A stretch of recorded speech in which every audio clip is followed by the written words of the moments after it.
Hello? Oh, I got his ass now. You have to be fast on the track. I hate that guy. Drunk quick. Change the rest of your life. Going to my best, and whatever happens then, it's good. My butthole got stretched a little bit. I got a tight little butt. I'm about to light this shit up.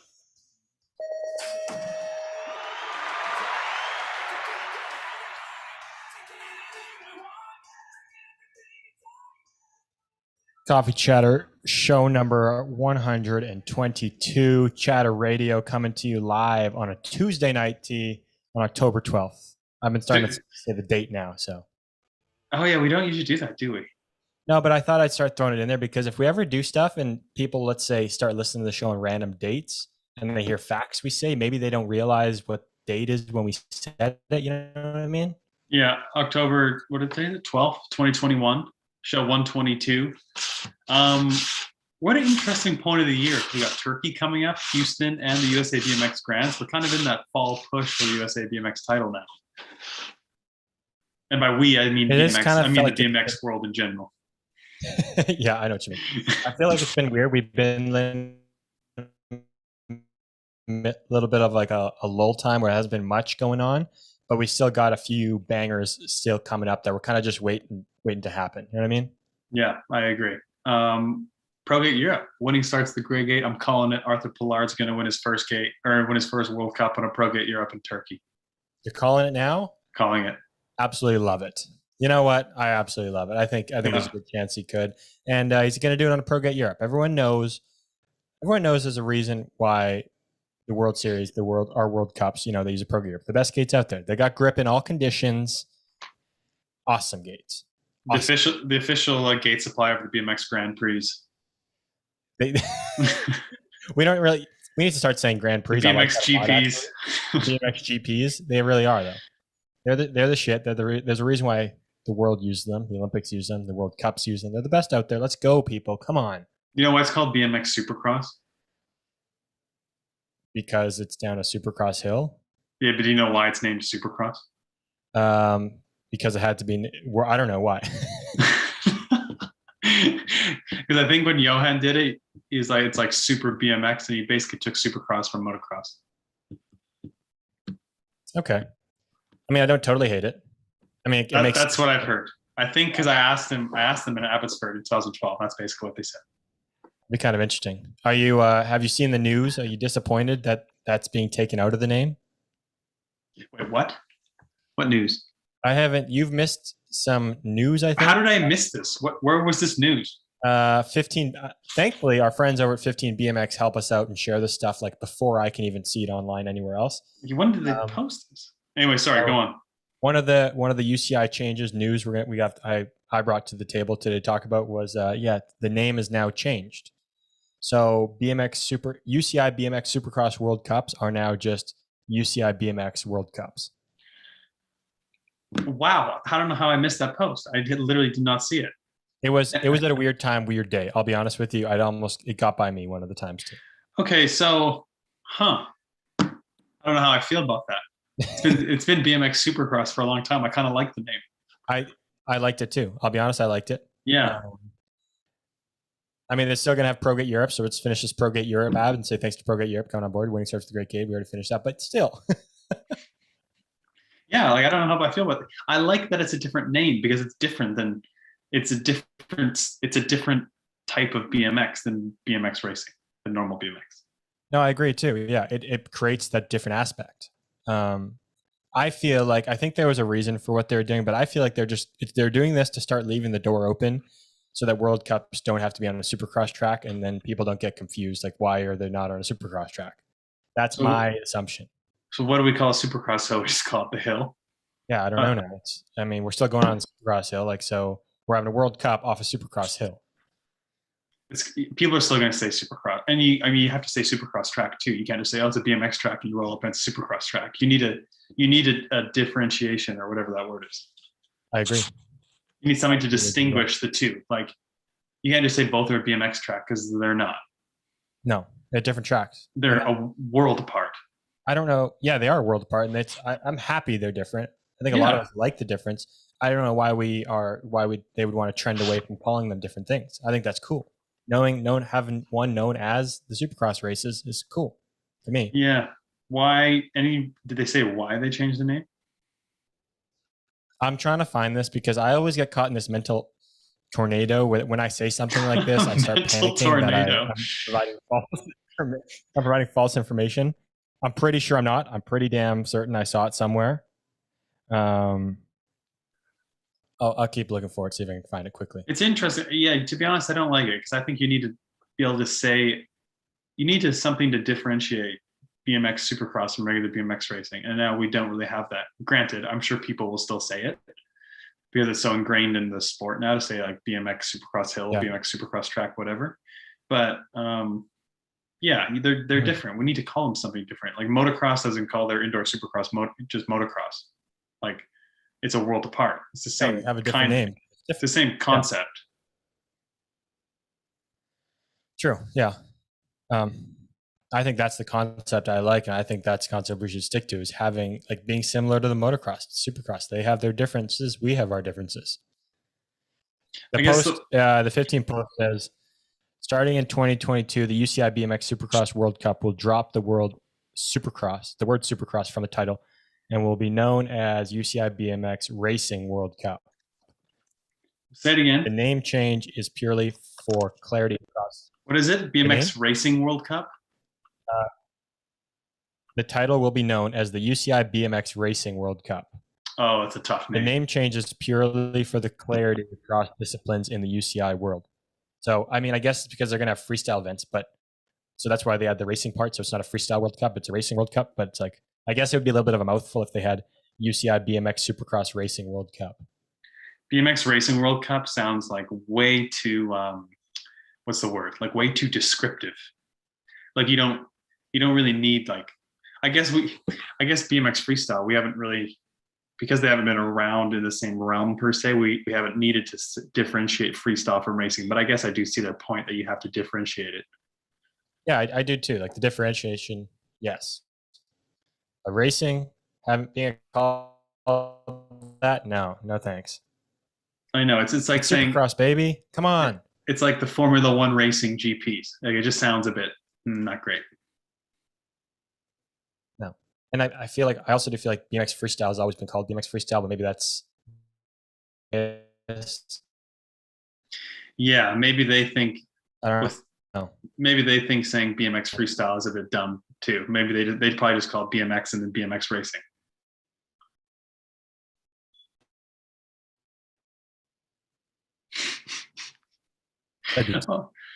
What is going on with the connection right now? Yeah, are we a little slow? Are you a little slow right now, T? Yeah, I don't know. I lost you for like 5 seconds, but we're back. Yeah, you do need to make a difference between the two, but the name is just it doesn't flow. No, I don't really think it does. It's a mouthful. It doesn't flow. It's not catchy. You need something catchy. You do need something. Like BMX you just say chatter. It's catchy.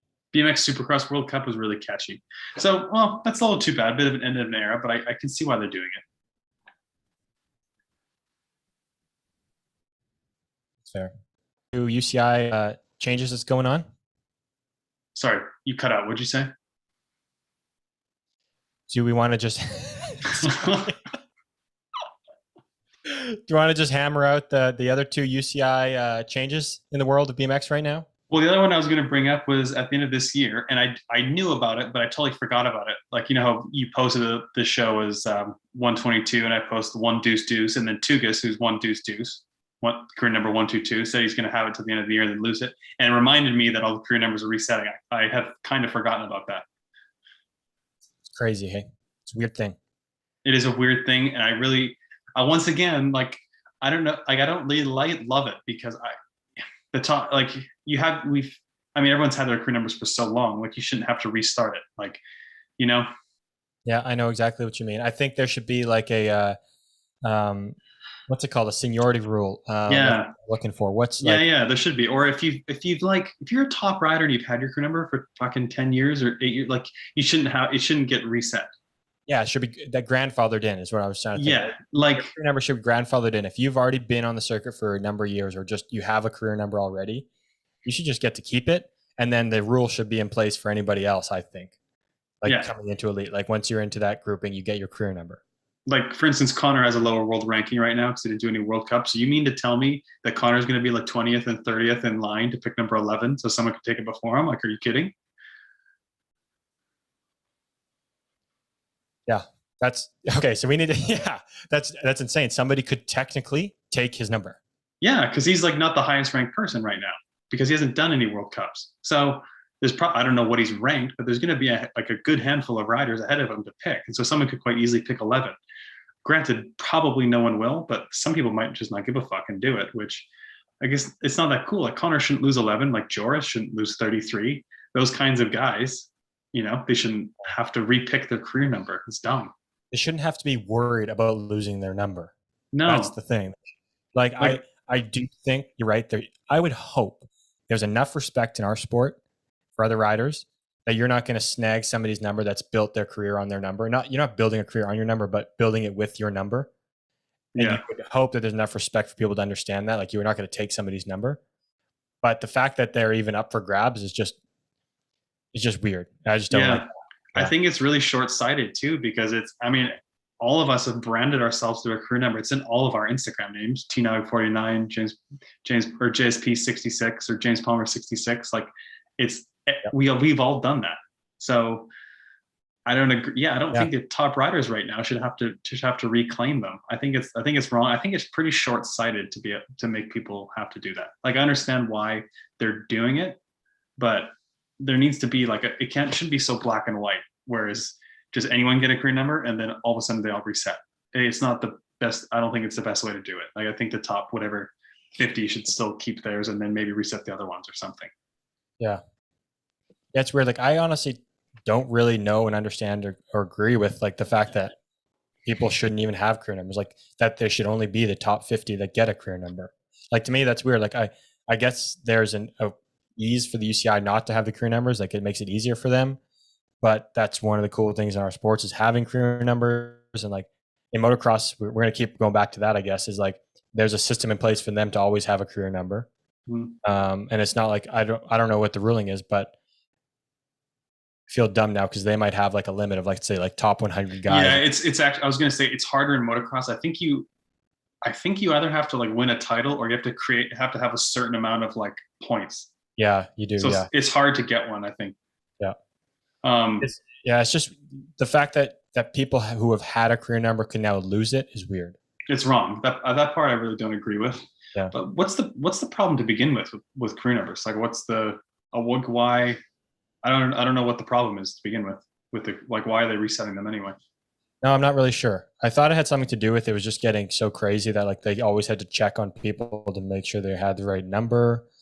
Maybe something like that, but I honestly they took away the rules of like having to have things on your back, like your name or your number on your back. You don't have to have that, so it wasn't an issue there. I'm not sure where the issue comes into play really anymore, other than like making the plate with a certain number. But they're gonna have to make a plate with numbers anyways. Someone's putting numbers on a plate. If that's the reason, that's complete laziness. Like that's a ridiculous. That's honestly that's a ridiculous reason. I've actually it kind of seems silly. I feel like there's no chance that could be it. I've heard that's the reason though. I don't know where I've heard this, but I've heard that's the reason.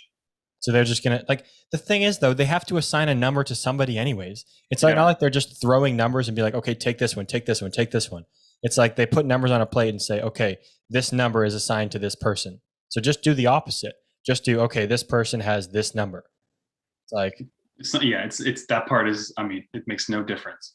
And getting back, like everyone's branded themselves their career number, and that's a really cool thing about our sport is you have your own career. You have your own number. Like I think that's so cool, and it's so. I don't want to, maybe not. I guess it is unique to our sport, but it's awesome. It is awesome, yeah. I think it's one of the cool parts about like when getting older and being able to start making a brand for yourself.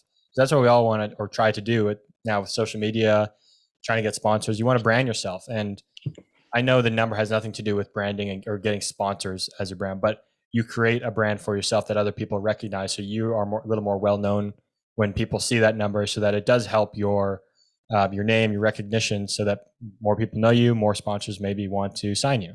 Totally, it's huge. You know what's outrageous is I still have 49. I haven't raced in 3 years. That is crazy. I know. I was thinking about that yesterday too. It's like, I can't believe I still actually have 49. It is. You've been at a good lucky time in the sense that like didn't they start this the year before? Like they started this in like 2017. I don't know because I retired end of 2019 or whatever. So I don't know.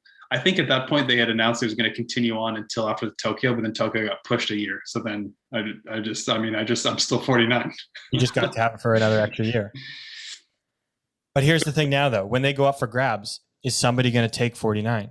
Well, of course, yeah. I mean, it's normal. You think, eh? Well, yeah, of course. Like I'm not so arrogant to think that no one should ever pick 49 honestly, it's kind of ridiculous that I still have it. That's true. No, I guess you're right. I did ask that wrong though. Do you think somebody's going to pick it right now? Because here's my thinking as well. Here's another theory. The people in the top 50 already, the majority of them already have a career number. So there's a good chance they stick with that number. How many people get to pick now? Is it top 50? Let me check 15 BMX again. I don't think I don't know if it's top 50.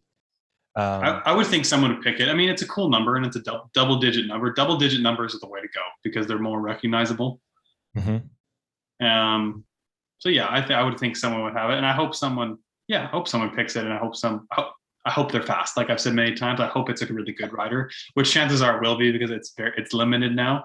But yeah, like I think honestly, top 40. Top 40, yeah. Yeah, I think someone will probably pick it. But yeah, like I'm not like upset about losing it. I mean, I think it's still kind of dumb, to be honest, that I still have it, even though I haven't raced it in years. Oh, you froze. That's fair. But I was going to say, I'm talking about people still know 49 has 49.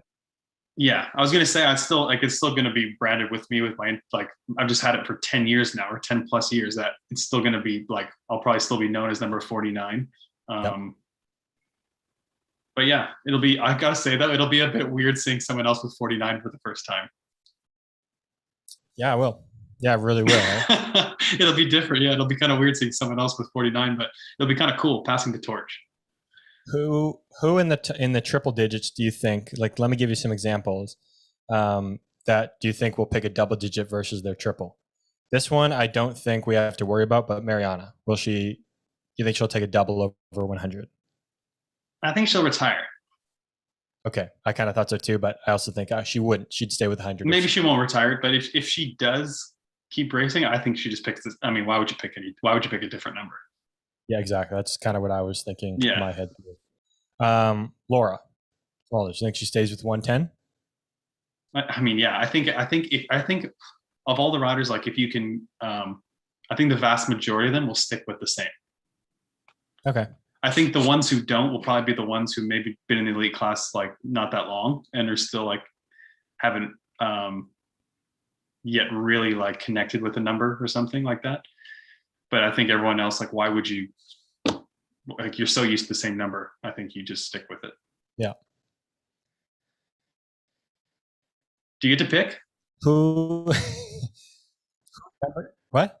Do you get to pick? Yes, thank God. I was very worried about this because I haven't done many UCI races. I thought I was going to lose mine. Yeah, I was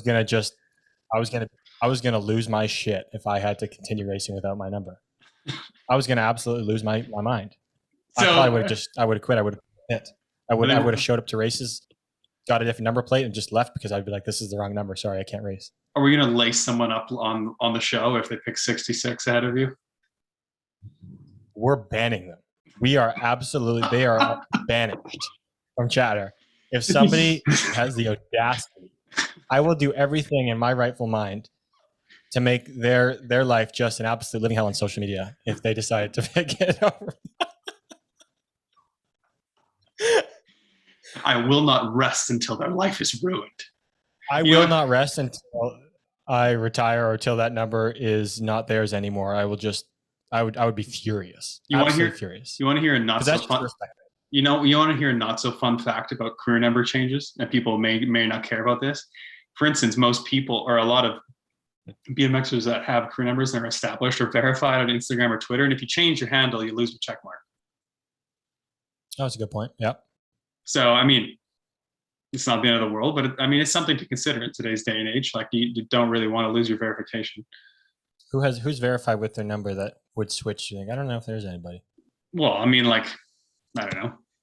I mean, okay, Laura, if Laura, like, she's not going to switch, I doubt it. But if she switched, I mean, you'd lose your check mark. Or on Twitter, if you had to switch your number, James, you'd lose your check mark on Twitter.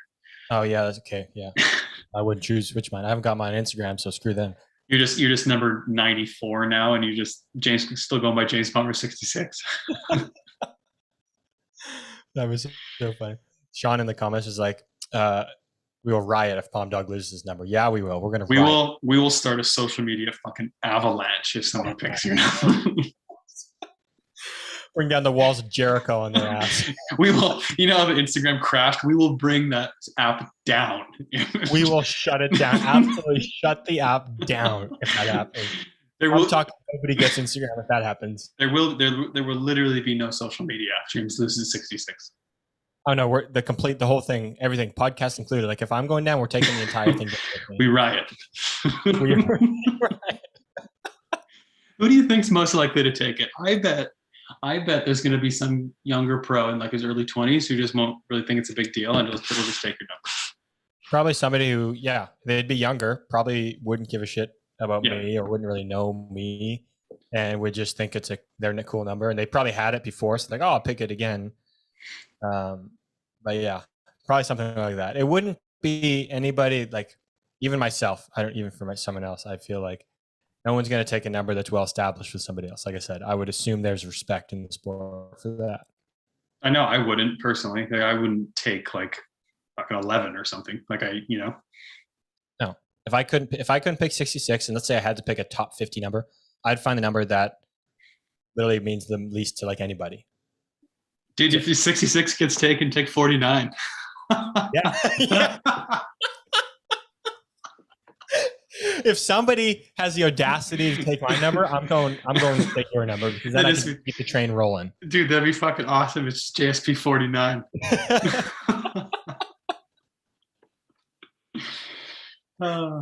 Oh, that would be all time, wouldn't it? That'd be epic. That would be epic. You know what I think is a bit lame though? You know, like people used to back in the day, you used to hold your career number for 2 years if you didn't race, but people used to race like once every 2 years or somebody used to hold on to it. I think that's really lame.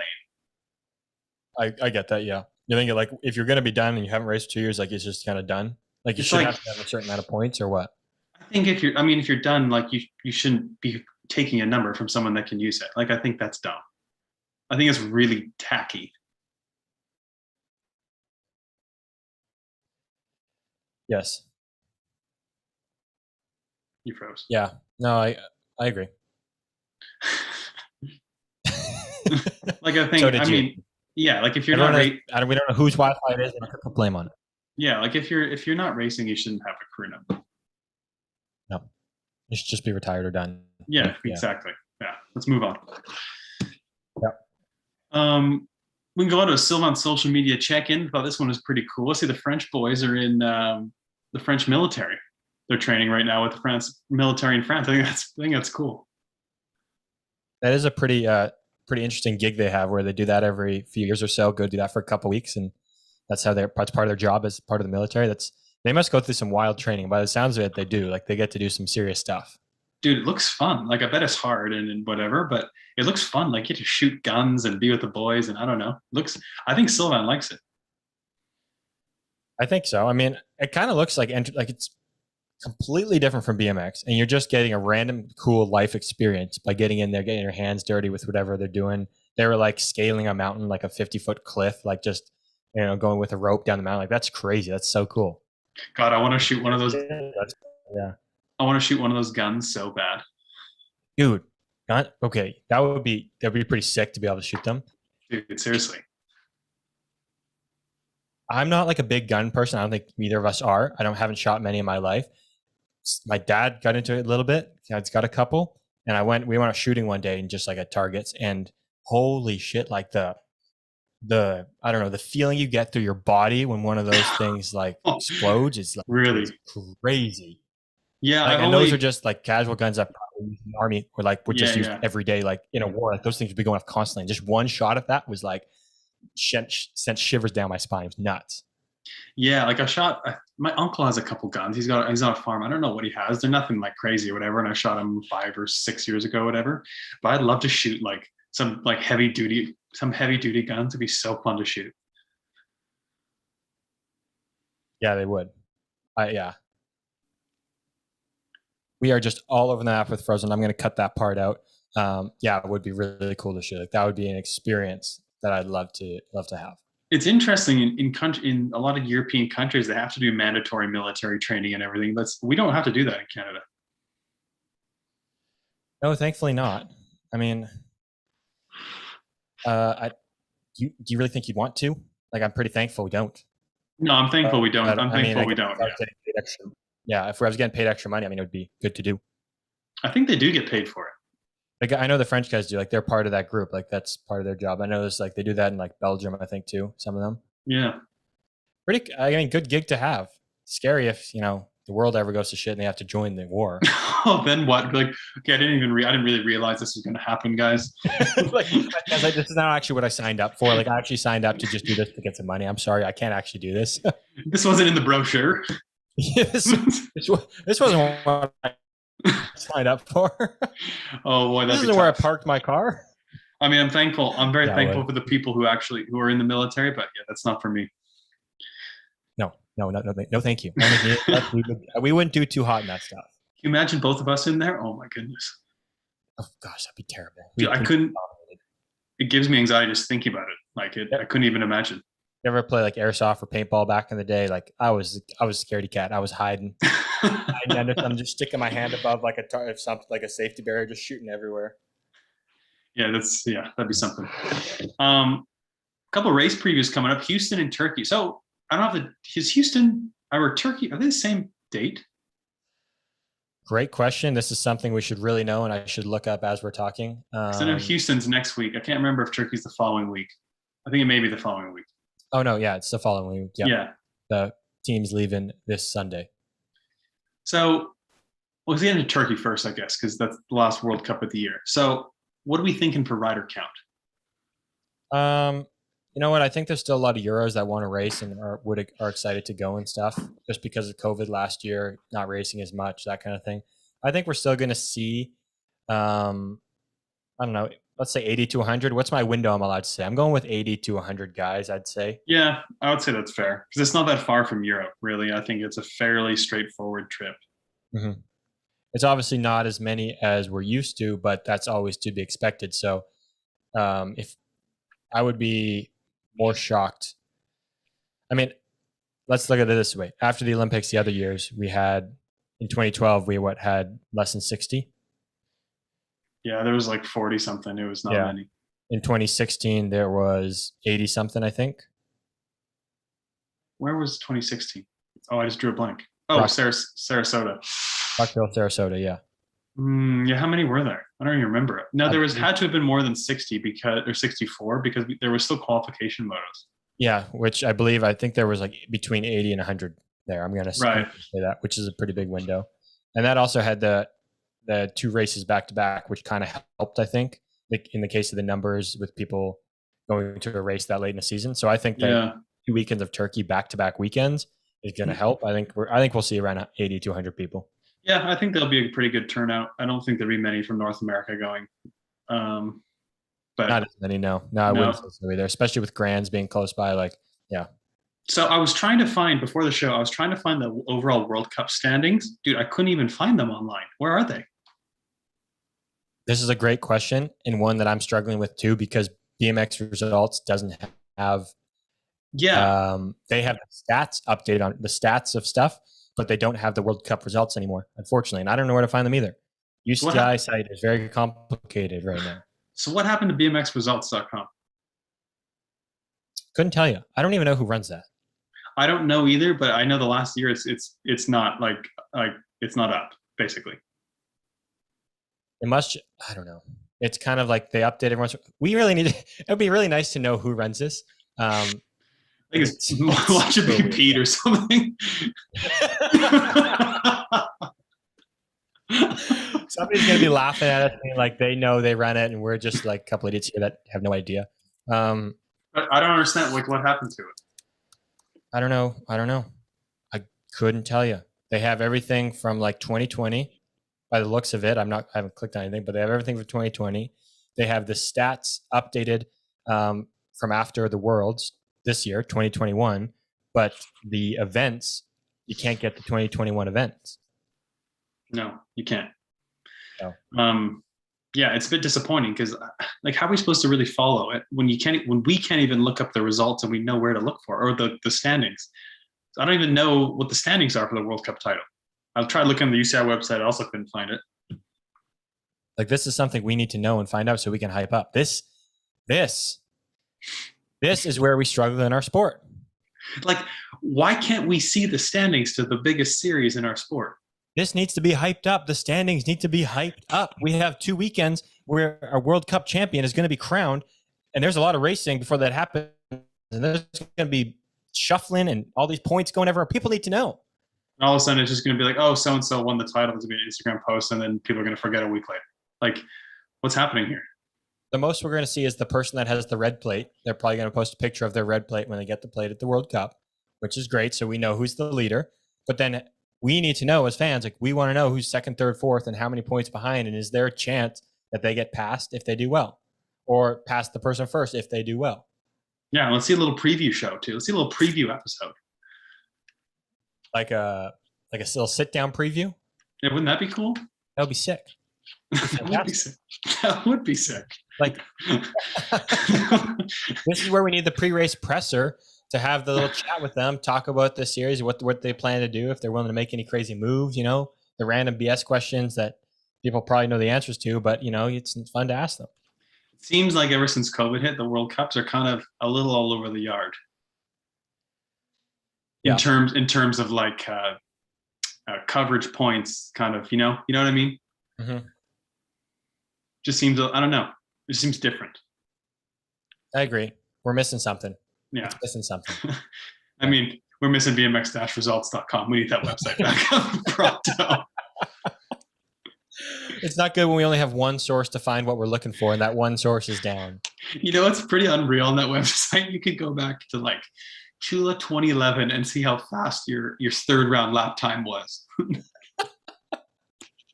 You can see so many random old stat times. It's crazy. It is really is. You can look up literally every single lap you've ever done on Supercross. Pretty much, you can find what your lap time was.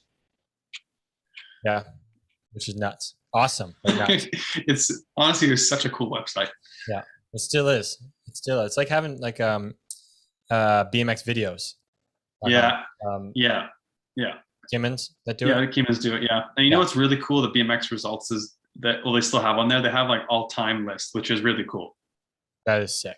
Yeah, that's really cool. Like those stats are just cool to look at, cool for people to know. Yeah, it is really cool to see. And I wish we had more stats. Like, it would be really cool to have actual stats where it's like, okay, this person, like if he starts inside of the ram, he wins this many times, or he makes it through this many times, or, on tracks where it's a left-hand first corner, he's fucking 80% to the like, I don't know, like you watch sports, like professional sports, and they have just the most interesting random facts. They're like, oh yeah, in the third quarter, this team, went ahead by 12, is 14-4, and you're like, wait, how do you even track that? How do you know all this information? Yeah, I know. Or it'd be cool.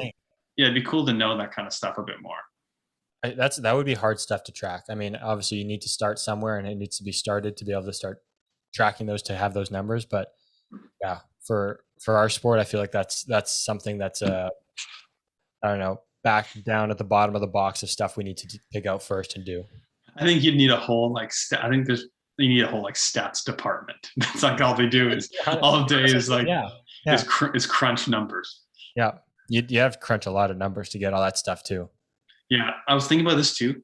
So I don't know the exact number, but in all the World Cup mains I was in lane 5 a shockingly disproportionate amount of times. Is that right?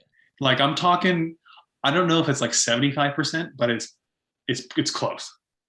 That's crazy. That's so weird. Like, I know. I would say it's at least half.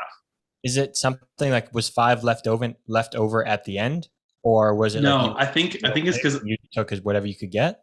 I think it's because I often got like second or third in the semi, and then so I would just naturally have lane 5, and I had it like low key a fucking lot. That's hilarious. Okay. Like pretty much, if you rewatch any of World Cup mains I was in, like I'm probably in lane 5. So crazy. Like that's a random stat. Like they would know that. They'd know that Tori was in like lane 5 75% of the times of his World Cup mains. Yeah. It's really weird. It's actually really weird how many times I was. Crazy. Yeah, which lane 5 is like not a super easy lane to get out of in a main. No, most people don't like that lane. No, it's not a super easy one to come out of. No. Very middle. Very middle. Oh boy, is it middle. Yeah. Yeah, so it's kind of funny actually. I just thought of that randomly the other day. Yeah, that's interesting. Yeah, or like I bet if you looked at Neek, like he's probably been in lane 8 or 1 like most of the times in mains. Yeah, like his win percentage out of 8 has got to be through the roof. You know what I wish I would have done too when I raced actually, and like I think what I should have done too is looked at quarters and semis that I made it, and maybe like races where I didn't or didn't podium or whatever, and see what lanes I picked, and then seeing like percentage wise what's a higher percentage of getting on the podium, whatever, based on what lane you have. Like I should have done more stuff like that. Yeah. I know there's like, I don't know if there's any stats on it, but like lane 2 is often not a great lane. It's like a commonly known thing, I feel like personally. I think so too, yeah. People agree. Yeah, okay. Person lane 2 often gets cut off. Yeah, you got the person in 1 who's got the free space. You got a little more pressure as the guy in 2 because you're in the middle of 2 heaters because somebody in 3 is fast too. But the person in 3 feels a little more freed up because the person in 2 is probably trying to cut off lane 1. So it's just like, yeah, normally you're often in a little bit of a pinch box, it seems like. Yeah, I remember when I was a bit younger, I don't remember which year, when I was reviewing like World Cup videos and stuff, and if you looked at most rounds, vast majority of time, there was like 3 riders from lanes 1 through 4 making it and 1 from the outside, or it'd be like 2 and 2, but it was like hardly ever 3 on the outside, 1 on the inside. It was like disproportionately towards the inside lanes that were making it top 4 every round. Yeah, it makes sense, eh? It does. It does. Yeah. First turn. I wouldn't like one person from the outside. I'd feel like is pretty often. It's like pretty common.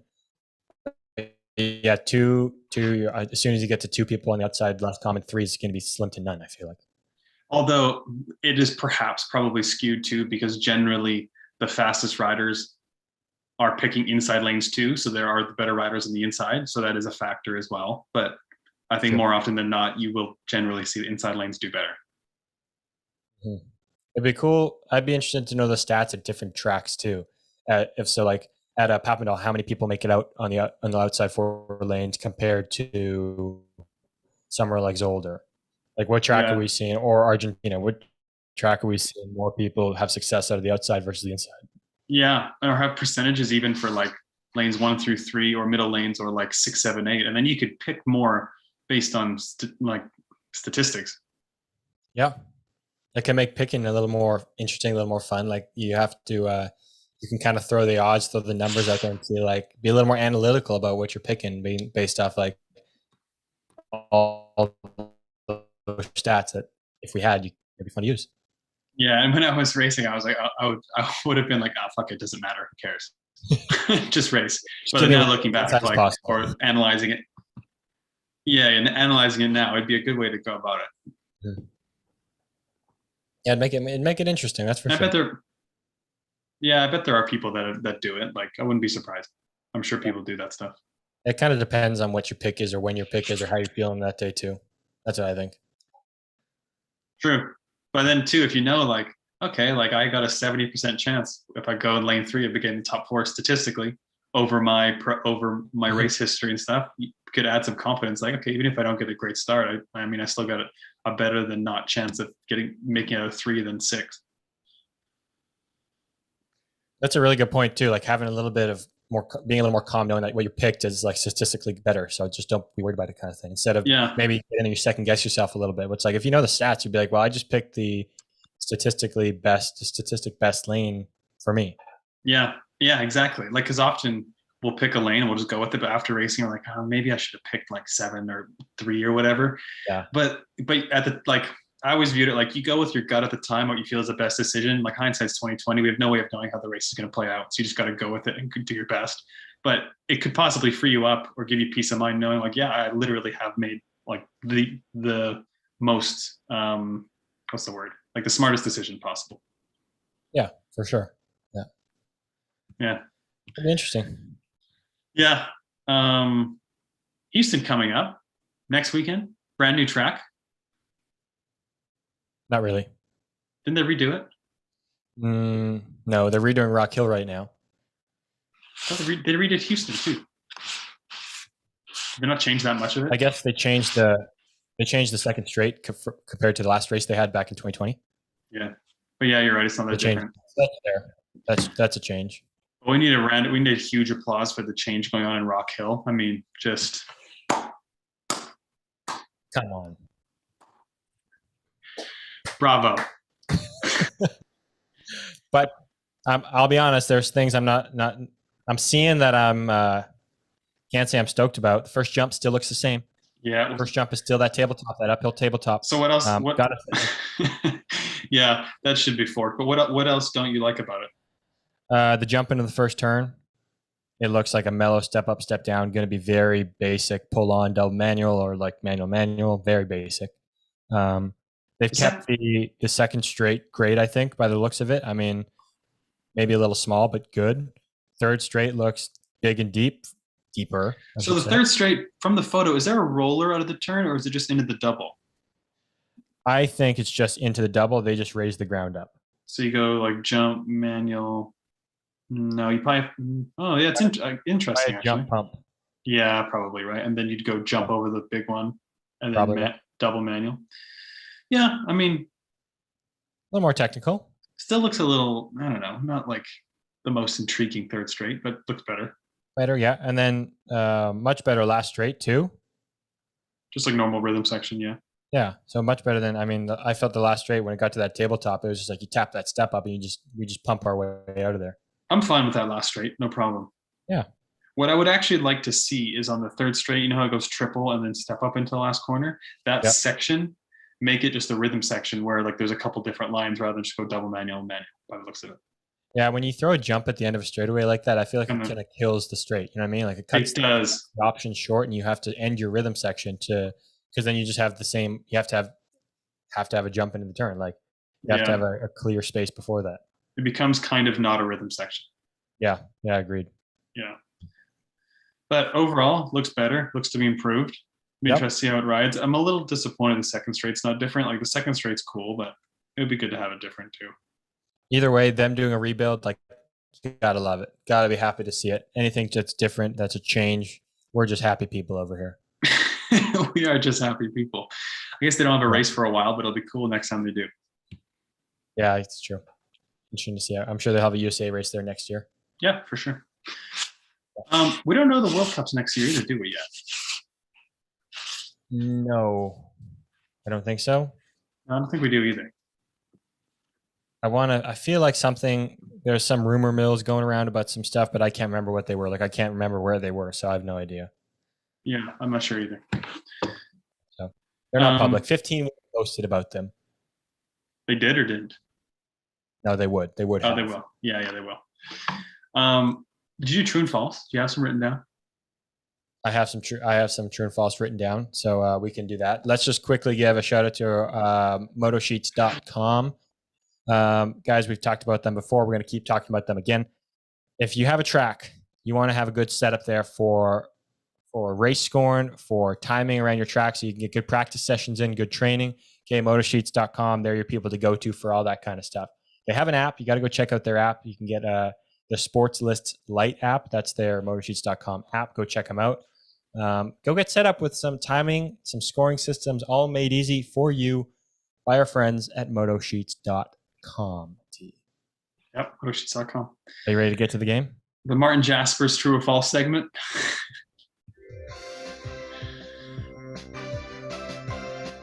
So I just want to say I kind of looked out of it and kind of maybe sounded out of it a couple times during the show is because I was panicking, trying to respond and get my messaging because I sent some messages out asking for some true and false. Oh my god! Oh my god! Did you just turn the volume up? It's super loud. No, I did not turn any volume up. What happened? Oh my god! It's blasted my ears. That is so random. I did not turn any volume up. Are people in the YouTube chat hearing this shit right now? Are your ears melting, YouTube, or is it okay? No kidding. I seriously had to turn you way down. It was like all of a sudden. That's so random. I didn't change a thing. Okay. All right. We'll just continue. It looks, the chat looks like it's mellow, so we'll just continue. All right, start us off. T, go for it. Okay, I think you're back to normal now. That was super. Wow, that was weird. Okay, true or false? Sam used to eat candy on race days for extra sugar. True. Yeah, true. Nailed it. I didn't even know that for a fact. I just assumed because it seems like it's a great idea. A lot of people do it. Mm-hmm. Josh McLean is running a secret combo for Grands, and he's been testing it for the past couple months. Yeah, so he texted you and said, "Yo, James, I got a secret combo." He didn't tell me what it was. He just told me he's been working on something.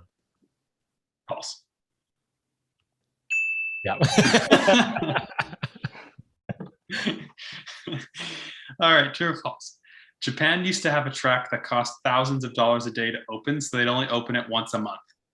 That's got to be false. No way that's a thing. It's actually true. Masa told me before.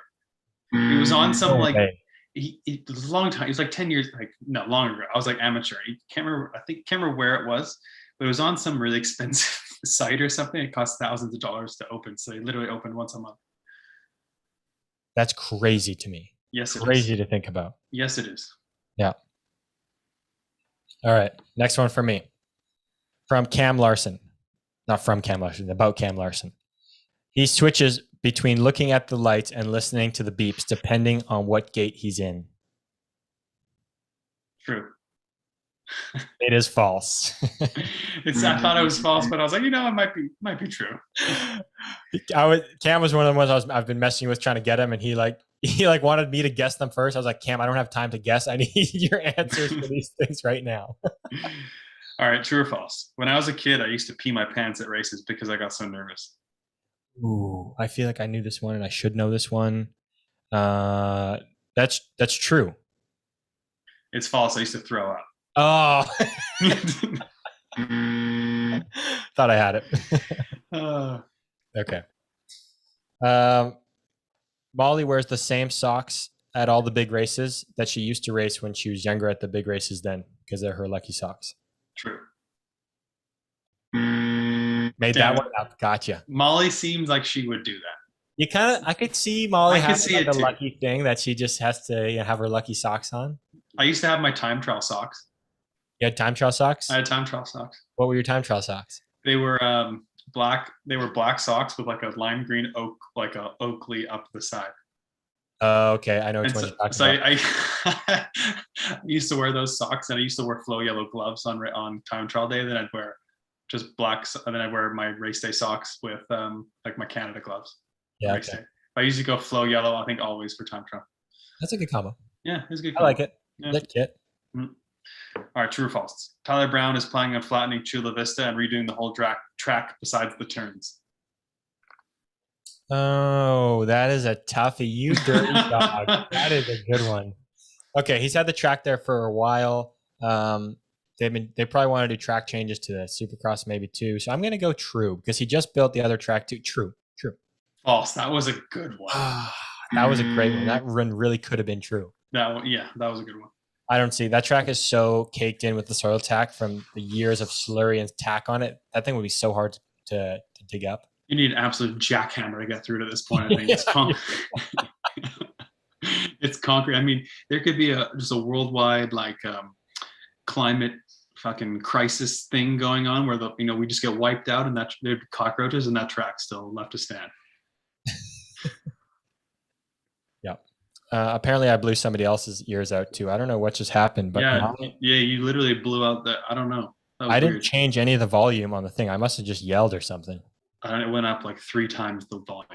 Oh, okay. Moving on. I wrote down another one, but Cam went through the hard work of sending me 2 that I'm going to say his other one instead of my made up one. Okay. So this is obviously true or false. You know the Beijing Supercross track, I right? do. You know about the approximate how long it takes to get around that track. Okay. He's had a time trial of over 40 seconds on the Chula Beijing Olympic track without crashing and jumping every jump. Are we talking talking Beijing? Beijing, yep. Kem Larson? Yes. 40 seconds. Over 40 seconds with jumping every jump and not crashing. Like recently? I don't know. I can't give you that much information, pal. On his life, yeah, I would say yes. Yeah, I was gonna say recently, unless he's like fucking, like, I mean, that'd be tough to do. I feel like it must have been a long time ago, probably when he was younger, because he could probably go around 33, 34 seconds easy. Dude, legitimately, it'd be hard to go around the track with jumping everything in 40 seconds. It had to have been when they had their junior Devo camps, like back in the day when and they were just hucking their meat to get over everything. I have one of those photos from back in the day, just hucking my meat on that berm jump. Lap time would be, I don't know exactly, be around 34 seconds, give or take, I'm sure. So yep. It'd be a challenge to try and make it around while doing 40 seconds because you have to go at least somewhat fast to do the jumps. Unless you just came out of the last turn, hit your brakes, and just fucking snailed it to the finish line. You're just running out of gas, running out of oil down the last straightaway, just pumping out. All right. So with the grands coming up, let's talk our favorite. Is that it for the set? Oh, I only had. Oh, sorry. Yeah, I thought we were done. I only had 4. That's it. I just want to make sure. Yeah, that's it. All right. Thanks. So with the grands coming up next month, let's chat a little about our favorite grands years. Just to be there to watch in general. What stands out? Great question. When I think of different years, I think of like the tracks first of all, and then I think of the racing that happened on the tracks. A couple of years that stand out for me are like the 2012, 2013, 2014 years. Those years to me were big ones. In the era that I live in, that I've kind of, been more keen on watching that kind of thing. Those are big years for me. Yeah, I would say the biggest year for me was 2007. I mean, I won when I was like 15, so that was probably why. But I just remember seeing, like, that's like the last like big snapshot of amateur racing that I remember.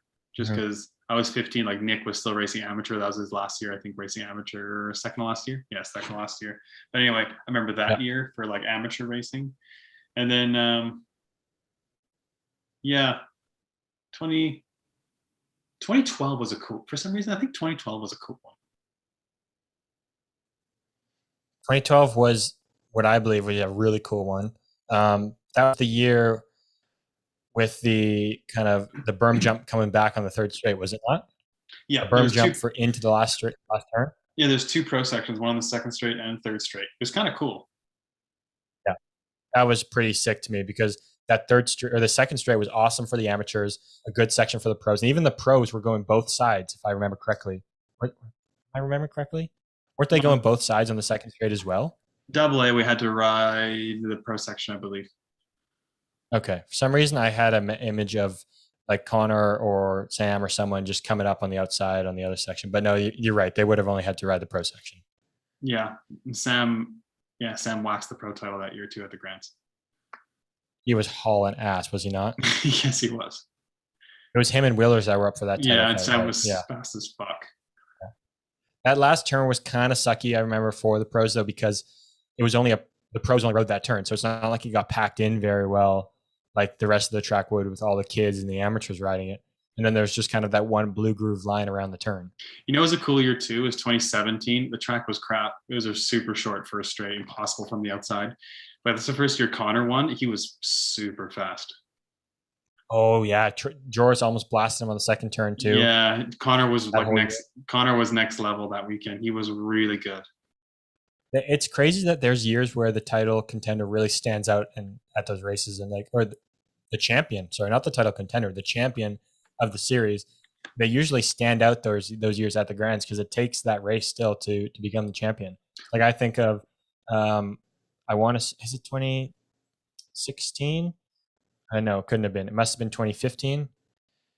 I'm trying to think of the year with Connor, Sam, and Joris kind of all it was I don't know if they were all yeah, mentioned. 2015, and Joris went first. I mean, that was, I think that's got to be one of the best Grands performances of all time in pro, because Sam and Connor were in their prime and flying, and Joris was like untouchable. It was amazing, really. Yeah, exactly. Right. Like that's what I was thinking too. And it's like, it's one of those standout rides that it's just like, holy shit, like to go against those guys inside and outside, win all three, like you deserve the championship. And so forth, like the same year with when Connor won it. Yeah. Crazy those years. Yeah. And the cool thing is too, at the Grands, because it's 3 mains, you have to do it from all different lanes. Like you're going to have an outside lane. Yeah. No, you are. It's crazy. Yeah. And it's easier if you're not really the fastest guy, like if you have a 6 or something, I mean, it's easy to get like a 5th. For those guys to go 1-1-1 a lot of the time is amazing. Yeah. One of the years, I think it was 2018 when I think Joris won the title again. 2018. We're 2018. I think so. Yeah, he was dominant again. I think like at the Grands. I swear it was like the first of the 3 mains. I remember watching him, and he had like spun out of the, not spun out completely, but I think he spun a little bit either in the gate or coming out, did something, and still was able to hole shot from like mid to outside. And it was one of those ones that's like, if he could do that, like he's got it in the bag. Like all you got to do is just not spin out, and you're gonna basically hole shot all the time. Like no crazy. Kidding. Do we think Corbin will win an ABA or a USA BMX title? Man, that's tough to say because he hasn't really shown that much at the Grands. Like there's been guys like the Connor, the Jorises, the Sams, even Maris when he was up for it. Like they performed at the Grands when they needed to. I feel like Corbin hasn't yet. I don't know if he's been close enough to really be eager enough to do that, but I kind of feel like deep down he's wanted it. He's been there with like a legit chance at winning the title, but he just hasn't been able to step up and have like a standout ride and really go out and grab it. Unfortunately, yeah. That's what it seems like. Like I think he's capable 100%. He's phenomenal, but he just hasn't stepped up like those other guys have to win the title yet. Yeah. Which it kind of sucks because he's great at other races and other tracks. He can be very competitive, almost dominant there. It's just the Grands that's kind of eluded him. Yeah, I'm already excited for the Grands next month. I started posting stuff on Coffee Chatter. I'm pumped for it. It's like, I was thinking about it. It's like, I don't think there's a time that it's too early to start getting hyped for the Grands. I don't care if Turkey's around the corner. I don't care if we got another USA BMX race first. You know, we can start hyping the Grands. It's kind of sick.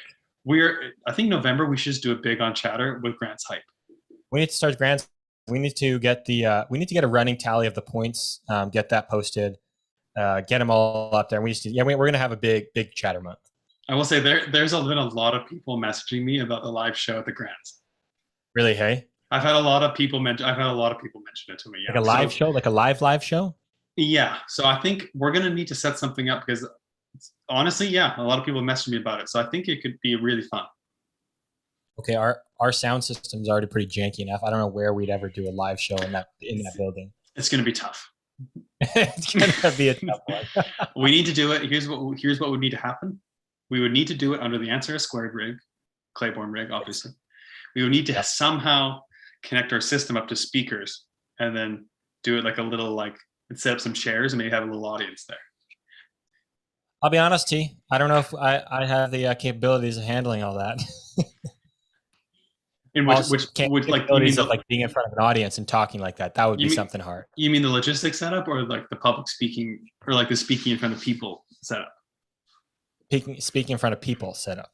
Oh, do we? Yeah, here's the thing: we would both be nervous, but then once we get into it, it'd be fine. It'd just be normal. As long as we had Nick on, I'd be happy because then he makes me laugh all the time. Dude, it'd be normal. Like it wouldn't be a problem. Honestly, it'd be fine. Like we'd both be nervous, but once we get into it, we just do our thing. That'd be pretty sick. We could do like we just have a drink. We can just have a couple drink. We just drink while we're doing it. If we need. That would help a lot. That would help a lot. Like I'm talking like a good. That would help like 90%. Okay. Side note: I hadn't drank in a long time, and I had a couple drinks at the wedding I went to this past week. I had a margarita. Dude, margaritas are fucking delicious. You had a margarita before? I have. I can't say I find them delicious, but I have. Dude, yeah, people love them. They are just a treat. Let me tell you, they are so good. Yeah. I think tequila is probably my favorite liquor. Yeah, that's fair. I mean, I find it the easiest to get down, which is the bad thing. Yeah, but dude, seriously, we should just have margaritas on stage and just do our little live show. You know, we could get away with doing a live show. Would be a little easier with the noise. Would be like after the Pro Spectacular. Oh, I don't think that's a good idea. There's no one's. You know why I don't think it's a good idea? I'll tell you why it's not a good idea. Because then people Nobody's gonna come watch it. No one's gonna come watch it. It's got to be right. before. It's got to be before. What I do think would be good is to have a recap show right then and there, and just to have ready. A recap show would be cool for sure. Yeah. And then Recap quickly show get would be cool. the riders on as they're cooling down, leaving the building for the year. That would be sick. Yeah, that would be cool. But yeah, the live show's got to be beforehand. Probably it's got to be any time beforehand. And I think we do it, and then we do it under the tent. We set up we set up some speakers. We set up some chairs to come view, maybe like 10, 15 seats, and then people can just crowd around if they need to. And then and the thing about Tulsa is like, they'll be able to hear us over the speakers. And people what's so funny, as people are walking by, I don't think we get 10 people to come watch. As people are walking by, they'll just hear chatter and then just hang out. Sure, you're right. I'm scared we wouldn't get 10 people to come sit there and watch and hang out with us. Yeah, but if we don't, it's not a big deal. Like, people passing by will hear it. If not, we'll just do the show and then record it and post it. Okay. That's true. I mean, it'll still get recorded. It'll be like the pre-show, the pre-grand show. Yeah, people can come if they want, and if not, people will just hear it as they walk by, and then if nothing else, we just do it, and then. All right, Are you ready? Well, we need it right now. We need to somehow get speakers. I don't know where we're going to get speakers. That's true. Because we can't just talk and do it. I mean, it's kind of loud. We need like a speaker. We need a speaker. We need a speaker. We have the capabilities with our system to go to a speaker, I believe. So we need a speaker, just a singular speaker. But let's claim it. Let's claim it right now. I bet you John can help us. I don't know if he does. Maybe he could help us, or Justin Wall. I wonder if Justin can hook us up with a speaker. We just need one speaker. We just need one. I think we have a cord to go to one speaker, so we don't have the capabilities to go to two speakers, but we got the capabilities to go to one speaker. And we need it for like an hour. We don't even need it. Give us an hour. That's all we need. Yes, we're not looking for a whole lot of time, and it could be like after a practice, like early in the week before it's needed anywhere else. Yeah, we're not going over the fucking main speaker system. We just want a little speaker to have at the tent so people passing by can hear what we're saying. Yeah. Internal tent live show. Answer BMX internal. Answer BMX Get Yours Today live show. Yeah. So Justin hooks up with a speaker and we'll make it happen. All right. It's being claimed right now. It is. And then we'll just post about it. And we'll get probably, 2,000, 3,000 people coming to the tent for the show. The whole building's just going to be wrapped around the BMX S squared Claiborne rig. It's just going to be packed. We're just starting the show, and there's just 10 chairs in front of us, empty.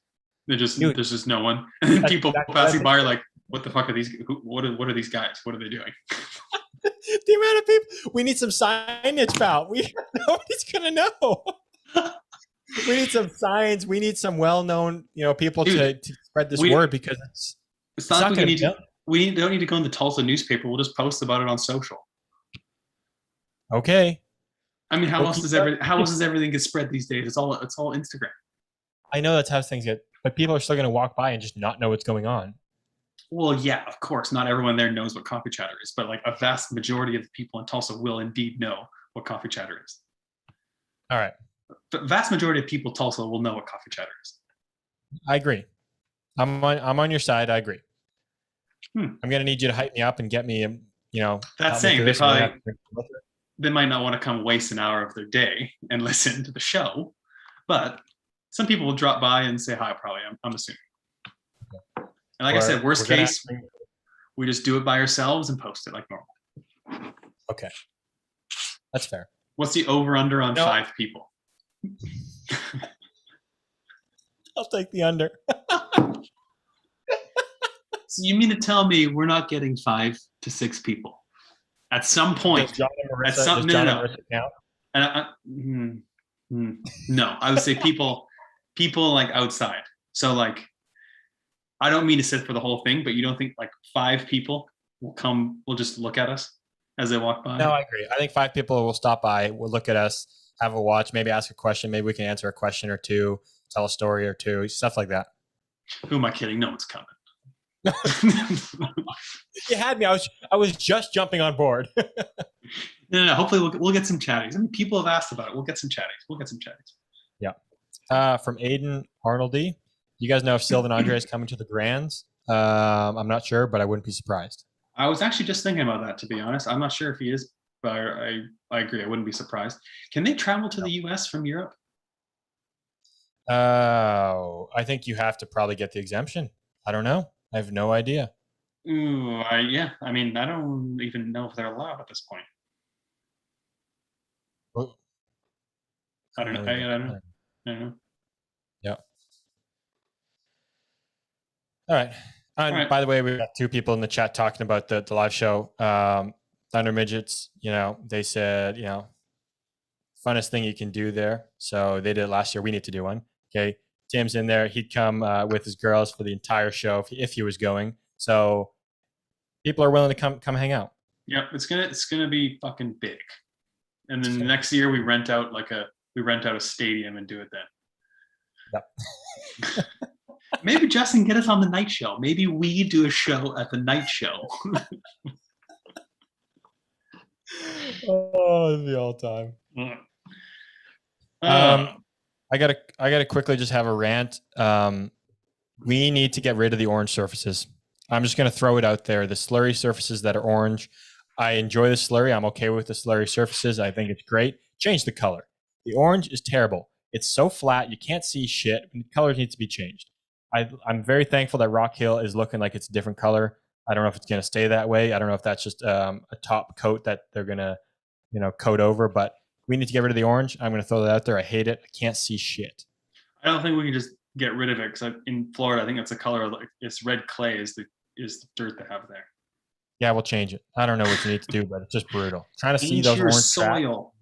Change it is so hard to see. I know, but those So like east like so fucking hard. I think those eastern states have like a red clay base, like Louisville. I think is like those states. I think that's just the color of the dirt they have. Are people there? Do you think they're comfortable seeing that surface? I mean, they're probably more used to it, but they're probably more used to it. They're probably more used to it, but it is difficult to see. I will say, like for Sarasota, really difficult to see. Yeah, fair. But I mean, that's a tough one. That's a tough one. Yeah, that one was really tough to see. Like the triple into the first corner, especially when the sun was setting. Boy, you are just guessing. Dangerous one to be going at full speed when the sun's setting. At that point, honestly, I would just rely on feel. You got to. Yeah. Keep your head down, feel out where you think it is, and just try to flow as much as possible. Yeah. You're basically jumping blind. Pretty much, especially when the sun's going down, because you actually can't see in front of you either. Yeah, like I don't know how to describe this to people that haven't ridden a track before, but we're essentially jumping those jumps blind. Like we kind of see the lip and then we jump it and just go by muscle memory and feel as to what it felt like earlier when we could see it. Which is unbelievably crazy, isn't it? Which is a wild thought when I say it out loud. Yeah, it is a wild thought. And we know going in, we're not going to be able to see it. No, you know very well, as soon as you get to the bottom of the hill, that sun is going to be shining dead in your face, and you just got to go off the field. You got to try to keep your head up just enough to see the lip, and then just hope you kind of know where the landing is. That's why they've also put the arrows on the jumps to hopefully bring some vision. Yeah, that and the white line. The white line at the top of the lip. The white line at the top is clutch. Huge play. Rio. I mean, we've talked about it, but Rio, if there was ever, you could not see shit on that track. Like, no, I'm serious. Like, you couldn't see anything. Like the last straight, it was like that red clay, and it just like, it was just like, I don't know how to describe it, but you couldn't even see the rollers. I could imagine it just probably looks completely flat. You just can't see anything. No, you literally could not see the track. Brutal. That's where they got to get rid of the orange. Lock it up. I don't like the orange. Lock it up. That's personal lockup. Yeah. Before we get into one words, do you have any more UCI new stuff? Well, there's two things. One, did you see Pump Track Worlds is going on this weekend or soon or something? I don't know when it's going on. But I saw Eddie post about that. Yeah. Does it interest you much? No. Yeah, I was gonna say the same. Unfortunately, I haven't been persuaded into. No. Being No, I'm not like super interested in it. I don't hate it. I don't like hate it, but No, and I know it's an exciting event to watch. I think personally, because I've seen like a Crankworks event, mountain bike stuff that people love watching the pump track races. So I'd assume it'd be the same at the Pump Track World races. It must be exciting. Never really got into it though. Yeah, I'm sure there might be a time when I do, but yeah. Yeah, I'm kind of just indifferent. Yeah. The only other new UCI stuff was, I think there was the change of the U3 class is now going to be a world championship class. Holy buckets. That's big news. That is pretty big, actually. It's big news, actually. Yeah. Where the hell was this when I was 22? Right? Where was that ease into the class? So they can race either if they want? So the way it works, from what I believe, is you can't just keep alternating back and forth. You can't go down to the U23 class if you've already been racing, let's say in the elite class, we'll call it. I don't know what else to call it, the elite class. If you have points in the elite class, you have to stick with racing that. If you've only raced the U23, you have to race that, or you can race the U23. Does that make sense?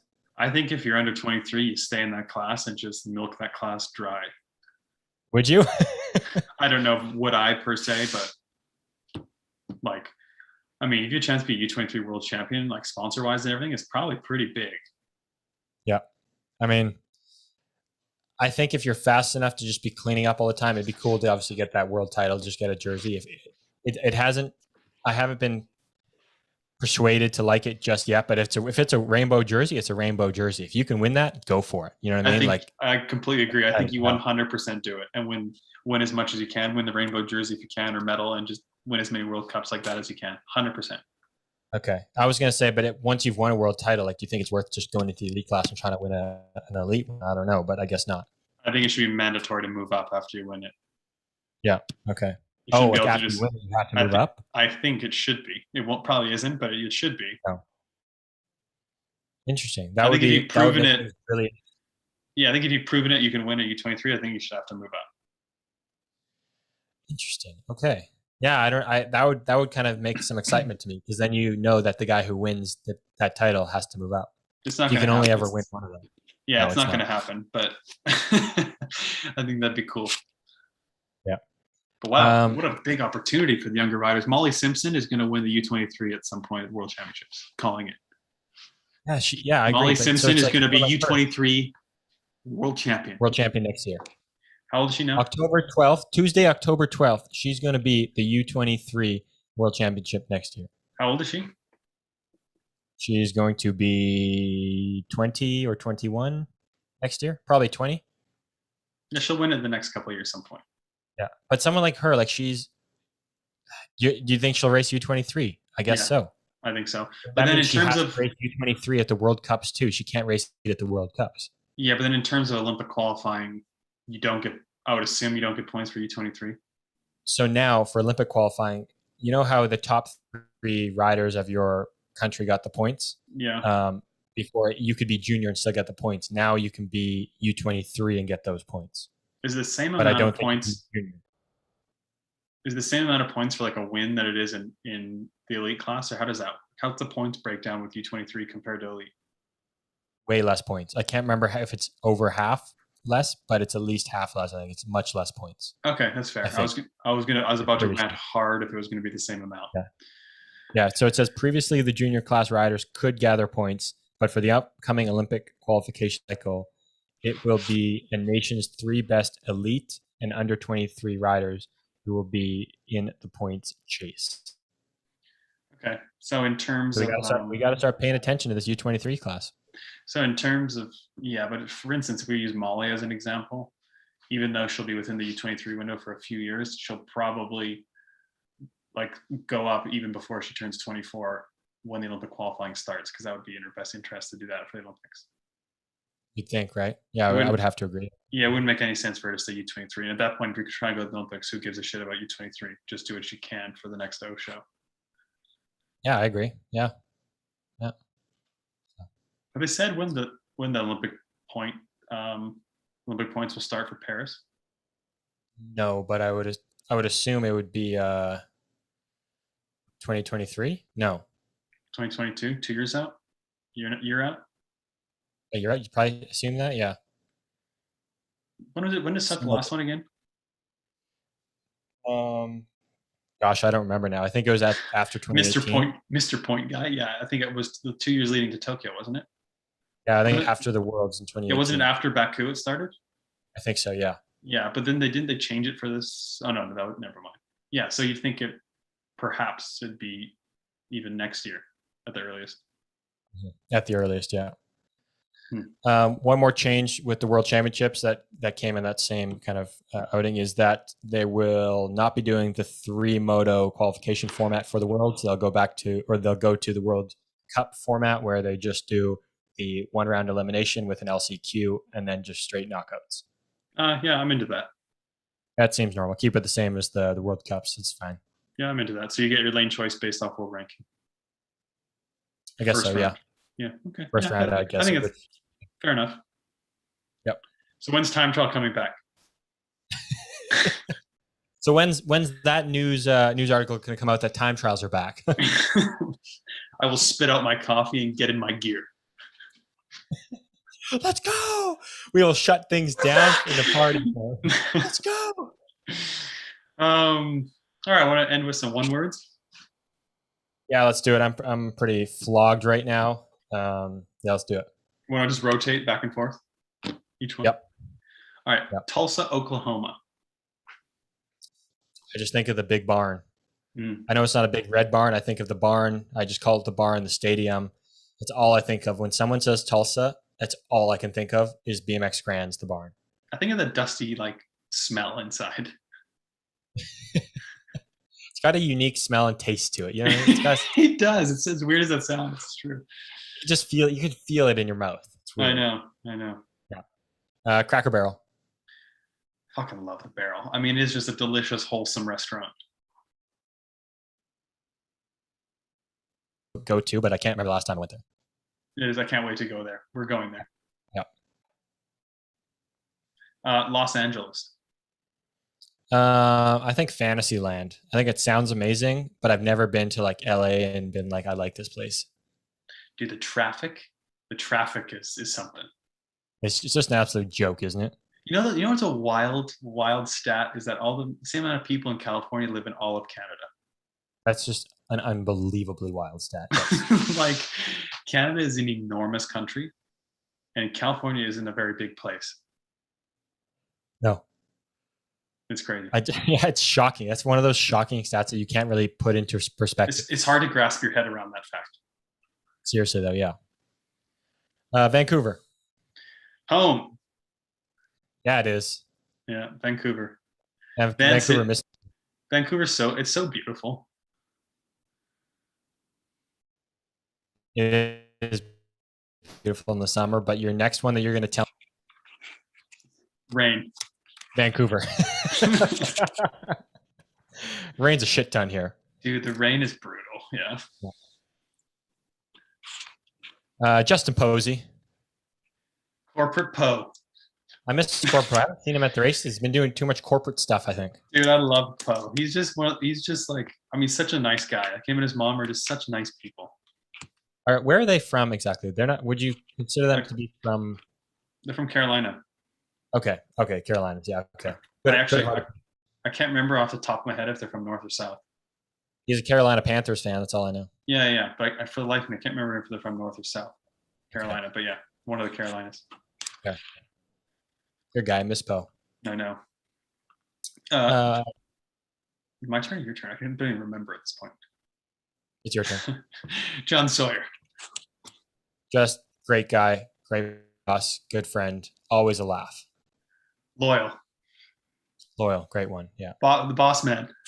The boss man. Always have a laugh. I love when we exchange messages or comments. It's always just joking about something.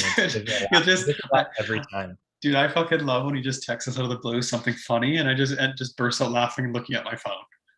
It's always out of the blue, and it's just good ass humor. It's so It'll funny. just be out of the blue. It'll just be to both of us, or the two of us and Lauren and Sam, or a group chat. It'll just be something hilarious. Oh, so good. Colombia. Good times, baby. I love Colombia. It's a party. It just feels like a party there. It really is. Yep. Yeah, I've probably gotten drunk more there than anywhere else. The NFL. I just think of that's a Sunday activity when you got nothing to do. You're getting into it. Who's your team? I gotta say, I've decided I'm gonna start following the NFL. I've always loosely followed it, but now I'm really into it. And I watch Sunday and Monday Night Football. Love it. Love it. I watched a hell of a game yesterday between Baltimore and Indianapolis. I gotta say, I don't know if it's just because I just watched Baltimore, but I'm leaning towards Baltimore. But I'm not gonna decide yet. I gotta watch Sunday football next week and see who stands out to me. Connor, we were texting a bunch yesterday about football. Connor was trying to get me to come over to the Vegas Raiders side, so that's an option. Who does Baltimore have as their quarterback? Lamar Jackson. He's entertaining to watch, so I can see why you want that. He's really athletic, dude. Extremely. I like that he likes to run the ball more. Yeah. So I don't know. Yeah. You know what? I used to be a Patriots fan. I always was, but I think I don't really care to follow them now. I think I just really loved watching Brady and Gronk. Yeah, they're a fun combo to watch. Yeah, so I just loved watching them, and I cheered for Patriots. But now, like, they're gone. I don't really have I find myself not really caring to cheer for New England. You know, you didn't follow the QB though, and now cheer for Tampa Bay because he went there. Part of me wants to do that, but then I can't just follow. What happens when Brady leaves? So I don't understand why people think being a player fan is a problem. There's going to be people who be like, I agree. No, I like for a player, then I'm going to follow him to wherever he goes. I know, but I want to like a team. Like, I want a team. Brady's like the ups and downs. Yeah, you want to go through the ups and downs of a team because it's a team game, and like the ups and downs of like winning a championship or like rebuilding a team and coming back to win a game or losing all these games and falling with the team. Yeah, I know what you mean. Yeah, I need a team to play I need a team. So I was thinking Seattle because I mean that's kind of like Vancouver's NFL team. It kind of is. Everyone here roots for them, yeah. But I don't know. They don't really jump out at me. I mean, there's two teams here in LA as well, but it's kind of, I don't really feel like, just kind of, they don't, neither of them really. No, LA's been pretty good. The Rams have been pretty good this year, but not they don't excite me. Do you follow football? Not enough to pick a team. Do you know what do you say? You get into it. Like, I'm talking get into it with me. No, because What do you say? What do you say? Come on, bro. You got to come to the NFL. That's a great place to be. I don't know what team to pick, pal. It's got to happen. It's like Formula One. John, yes, I still watch Formula One. It happened naturally. Like Formula One. No. Just shut your mouth. Shut your mouth. Here's what you do. Step 1, you decide to become a fan. Step 2, you watch it and then pick a team. You just got to commit, and then the rest will just flow naturally. Like, I tell you right now, I decided recently, like within days, that I'm going to be an NFL fan, and now I'm like, I can't wait for next Sunday. But I hear what you're saying, but I am a team guy. Like, I like to have someone or something to root for. Well, yeah. Like, I like just pick a team. I can't just pick out of the blue. I don't know. Watch the games on Sunday and then pick a team that you just kind of you'll naturally start rooting for a team. I like to have a different kind of, I don't know. I like to have a reason. I can't just be like, oh, I like that team. They look pretty good that weekend. I'm going to be No. Watch the games, and then like naturally you'll be like, oh, when they like miss a field goal, I'd be like, wow, this could be my team. It sounds stupid. Like, I already do that when I'm like, if you could put two of teams up against each other, like right now, just say the names and I could pick one over the other. Okay, well, just pick a team then. Like, pick an NFL team. That's what I'm saying is like, I don't have a specific one, but I also, I like when I watch, I pick a team in my head of who I like to watch. Dude, it'd be fun. Think about it. We could talk NFL as well. No. Sorry, we need Sean on the podcast for this. This is a Sean talk. It is. I'll try. I watch it. It's not like I don't follow it, but I'm not fan enough that much. Just got to decide and commit. I don't have a team yet. I can't just pick a team out of the blue. Moving on. Okay. I'll take Baltimore. They're my team. I think they're my team. Because Lamar Jackson fumbled the ball at the 1 yard line yesterday, I was pissed. Oh boy, we gotta lock that. I was like, bro, you gotta be fucking kidding me. You had 1 yard. I could get 1 yard. What are you doing? What are we doing out here? I always used to like the Bengals jerseys, but they suck. Me too. Those jerseys are dope. I gotta say, those are the best. Yeah. All right, it's my turn. Yep. NHL. I'm a bandwagon playoff fan. I picked a team of hockey last year. I picked a team and bandwagoned on them, but I didn't bandwagon. I picked a team and I follow them. I picked the Islanders.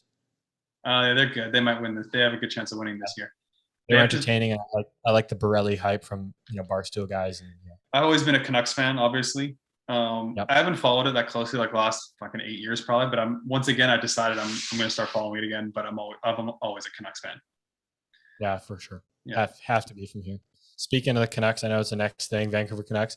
Our fourth member that we played with today, playing golf, Travis's buddy Steven, he worked for the Canucks.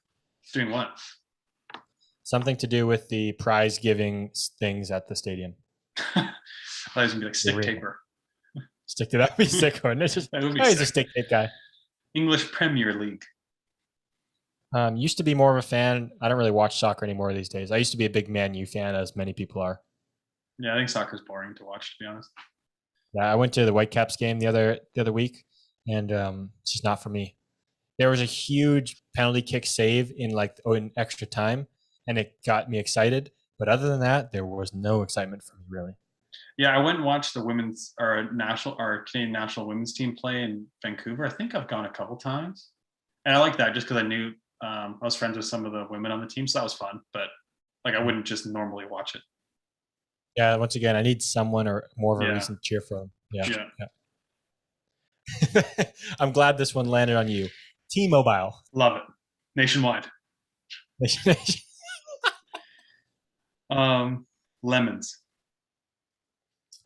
When you got lemons, make lemonade, baby. That's all I can think of when I think of lemons. Absolutely. Yep. Golf. Life. It's just an absolutely amazing sport. It really is. It really is. Absolutely amazing. It really is. Best sport in the world. MacBook. Yeah, it is. It's like my tool. I mean, I use it for everything. I don't know what I do. I need a my MacBook. You do. MacBooks they're not completely like the iPhone, but they're similar to like the iPhone, where it's like people that have, or when you have it, it's like you love it. There's nothing wrong with it. Like, it just seems like you need a MacBook for things. When you have an iPhone, an iPad, and a MacBook, it's just amazing. The sync between the three. Simplicity and everything just syncing up between it. It really is. Do you have a new one? Do you have one of those ones without the USB ports or anything? No, I still have that one. Yeah. That's good, because I don't want to. If I ever got a Mac, I don't want one yet without like a USB port or something like that, because the amount of things I use with USB still, it'd be frustrating to have to get one of those adapters. I think mine's like it got in 2015 or so it's pretty old actually. It's going strong. I know, it really is. Going strong. Yeah. All right, folks, that's all we got for today. Thanks for joining on the YouTube chat. Thanks to ProGate Europe, MotoSheets.com. Thanks, Palm Daddy. Thanks, T Daddy. Thanks, Answer BMX. Get yours today, AnswerBMX.com. Thanks to everyone that joined us live. We're gonna have a live show, I guess, in the future. Hey, absolutely. Looking forward to it. Looking forward to it. All right, folks. See you next week. Snap on green. Snap on green.